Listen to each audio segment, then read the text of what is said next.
अलग अलग करो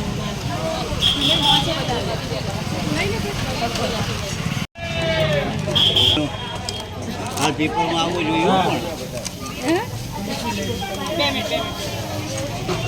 ભાવિક ભાઈ મેન આ લેજો છે આમાં તમ તારે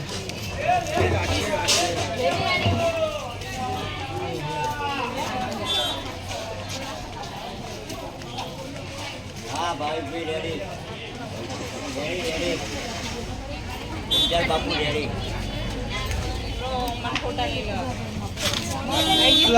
કાકા જો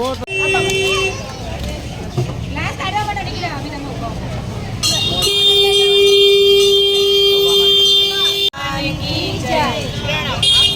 આવી કાળઝાળ ગરમીમાં લોકોને સાટા મળી રહે એના માટે માંડલ ગામમાં 1.25 લીટર છાશનું વિતરણ કરવામાં આવી રહ્યું છે. એના લાભાર્થી કનકબેન સુરેશભાઈ ગાંધી તરફથી છે. પ્રણામ. પરમાત્મા એમને સુખ શાંતિ આપે એના માટે એમને કનકબેન સુરેશભાઈ ગાંધી તરફના પરિવારને એમને આવીને આવી સાટા મળી રહે અને કનકબેન સુરેશભાઈ ગાંધી પરિવારને એમના સંપત્તિમાં આવો ને આવો લાભ વધારે લેતા રહે. પ્રણામ.